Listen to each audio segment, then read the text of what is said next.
Assalamualaikum warahmatullahi wabarakatuh. Perkenalkan nama saya Iin Inaya dengan NIM 55532300024. Yang terhormat Bapak Rahadi Fahmi Ginanjar SEMT selaku dosen pengampu mata kuliah Ekonomi Regional.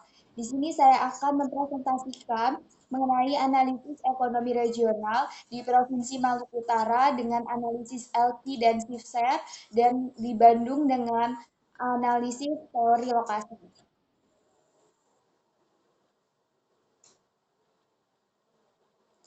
Sini ada konsep wilayah. Konsep wilayah merujuk pada suatu kawasan dataran tertentu yang memiliki kesamaan karakteristik. Karakteristik ini dapat berupa kondisi alam seperti iklim, topografi, dan sumber daya alam, atau ciri khas penduduk seperti bahasa pemerintah, budaya, agama, dan lainnya. Dengan demikian, identifikasi suatu wilayah dapat dilakukan dengan melihat perbedaannya dengan kawasan lain di permukaan bumi. Konsep wilayah dapat berubah-ubah seiring waktu dan faktor-faktor yang mempengaruhinya. Lanjut, ada teori lokasi. Teori lokasi berfokus pada studi tentang posisi suatu kegiatan atau aktivitas dalam ruang. Teori lokasi berusaha memahami bagaimana kedekatan atau jarak antara suatu kegiatan dengan kegiatan lain, mempengaruhi interaksi dan dampaknya terhadap masing-masing kegiatan. Salah satu teori lokasi yang terkenal adalah teori lokasi biaya minimum atau last cost location yang dikemukakan oleh Alfred Weber. Teori ini menyatakan bahwa lokasi industri sebaiknya diletakkan di tempat yang memiliki biaya produksi minimal, termasuk biaya sewa lahan, transportasi, dan tenaga kerja. Selanjutnya ada teori pusat pertumbuhan. Salah satu tokoh yang mengemukakan teori pusat pertumbuhan adalah Francois Perux. Menurut Perux, pertumbuhan kota akan terjadi secara bersama-sama dan serentak. Dengan tempat yang menjadi pusat pembangunan disebut sebagai kutub atau pusat pertumbuhan. Teori pusat pertumbuhan juga dihubungkan dengan konsep efek penyebaran atau spread effect dan efek menetes atau tracking down effect. Konsep ini menyatakan bahwa industri dinamis di pusat pertumbuhan akan menyebar keluar dan mempengaruhi ruang di sekitarnya. Berikut ada data PDRB Provinsi Maluku Utara tahun 2010 sampai 2024. Data ini bersumber dari BPS Provinsi Maluku Utara. Data yang berwarna orange merupakan top 3 dari masing-masing sektor. Di sini juga ada trendline-nya, ada data yang ada sektor yang terus menurun dan ada pula sektor yang mengalami peningkatan. Lanjut ada analisis location question. MCCAN menjelaskan bahwa analisis LQ adalah perbandingan pendapatan tenaga kerja dari suatu sektor antara daerah bawah dengan daerah atas.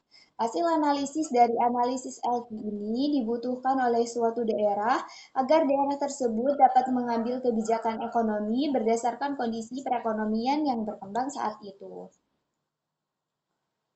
Nah, ini adalah hasil analisis LT Provinsi Maluku Utara yang telah saya lakukan. Data yang berwarna merah muda merupakan sektor basis di Provinsi Maluku Utara. Selanjutnya ada analisis SIFSER.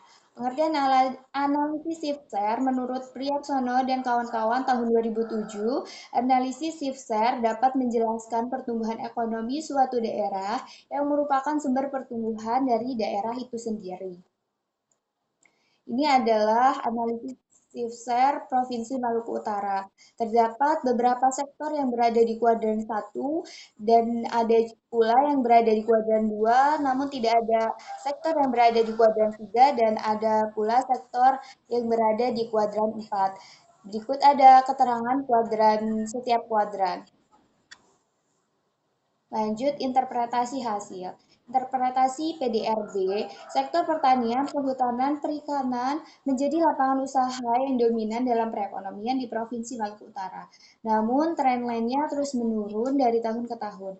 Di tahun 2024, sektor industri pengolahan berkontribusi paling besar yaitu sebesar 32,99%. Lalu interpretasi analisis LQ, sektor pengadaan listrik dan gas, konstruksi, real estate, jasa perusahaan, dan jasa lainnya menjadi sektor basis dari tahun 2010 hingga tahun 2024. Pada tahun 2010, sektor real estate memiliki nilai LQ terbesar, yaitu sebesar 25,303, dan pada tahun 2024, sektor real estate ini masih memiliki nilai LQ terbesar, yaitu sebesar 41,219. Lalu ada interpretasi analisis shifter. Sektor F, I, dan K berada di kuadran 1, lalu sektor H, J, M, N, Q, dan R, S, T, U berada di kuadran 2, lalu sektor A, B, C, D, E, G, L, O, dan P berada di kuadran 4, dan tidak ada sektor yang berada di kuadran 3. Selanjutnya ada rekomendasi kebijakan untuk pemerintah Provinsi Maluku Utara. Terdapat dua rekomendasi kebijakan. Yang pertama, rekomendasi kebijakan dari analisis LQ.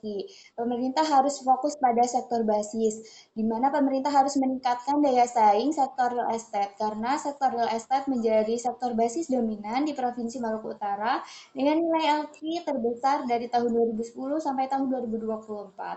Untuk memperkuat sektor ini, pemerintah perlu melakukan peningkatan infrastruktur, pemberian insentif, dan pengembangan sumber daya manusia.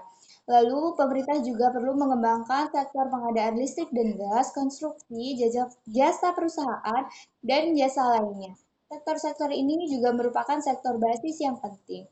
Perlu dilakukan peningkatan efisiensi dan efektivitas, diversifikasi produk dan layanan, dan peningkatan akses pasar. Lalu, analisis yang kedua yaitu lalu rekomendasi kebijakan yang kedua yaitu dari analisis shifter. Pemerintah perlu mengatasi masalah di sektor yang mengalami penurunan, mendorong pertumbuhan sektor pertanian, kehutanan, dan perikanan, di mana sektor ini mengalami penurunan meskipun masih menjadi sektor yang dominan. Kebijakan yang perlu dilakukan adalah peningkatan teknologi dan inovasi, pengembangan infrastruktur, dan peningkatan akses pasar. Lalu ada analisis teori lokasi yang telah saya lakukan bersama teman kelompok saya di kelompok 3, yaitu kami menganalisis teori lokasi di wilayah metropolitan Bandung. Saya berkontribusi terhadap kesimpulan dan saran. Berikut adalah kesimpulan dan sarannya. Kesimpulan, Bandung merupakan kawasan metropolitan terbesar ketiga di Indonesia setelah Jakarta dan Surabaya. Dengan populasi lebih dari 8,5 juta penduduk pada tahun 2015, pertumbuhan ekonomi Bandung pada tahun 2023 sebesar 5,07%, meskipun sedikit melambat dibandingkan tahun sebelumnya yaitu 5,41% di tahun 2022. Nomor satu, dalam analisis teori lokasi Wiber menunjukkan bahwa Kota Bandung berperan sebagai pusat pertumbuhan utama dengan PDRB yang tinggi dan aktivitas ekonomi yang padat. Yang kedua, analisis teori tempat sentral menunjukkan bahwa Kota Bandung memenuhi kriteria sebagai pusat sentral yang menyediakan barang dan jasa, tidak hanya untuk penduduknya sendiri, tetapi juga untuk wilayah di sekitarnya. Lalu yang ketiga, ada analisis teori Gropol, menunjukkan bahwa Kota Bandung memiliki karakteristik Gropol dengan konsentrasi aktivitas ekonomi dan pembangunan yang berfokus pada wilayah tertentu untuk mendorong pertumbuhan ekonomi secara regional. Teori Gropol sangat cocok dengan kondisi Bandung. Hal ini karena Bandung berfokus pada pusat pertumbuhan ekonomi yang strategis, menarik investasi, dan memicu perkembangan di wilayah sekitarnya. Lalu saran, berdasarkan temuan analisis berikut adalah saran atau strategi untuk pengembangan ekonomi regional di Bandung. Yang pertama, penguatan peran Bandung sebagai kutub pertumbuhan. Fokus pada pengembangan sektor-sektor unggulan yang memiliki efek berganda atau multiple efek bagi wilayah sekitar, seperti industri pengolahan, perdagangan, dan informasi komunikasi. Lalu yang kedua, peningkatan konektivitas dan infrastruktur seperti memperbaiki dan meningkatkan infrastruktur transportasi seperti jalan, jembatan, dan transportasi publik untuk memperlancar mobilitas barang dan jasa antar wilayah. Sekian yang dapat saya sampaikan, kurang dan lebihnya mohon maaf. Terima kasih. Wassalamualaikum warahmatullahi wabarakatuh.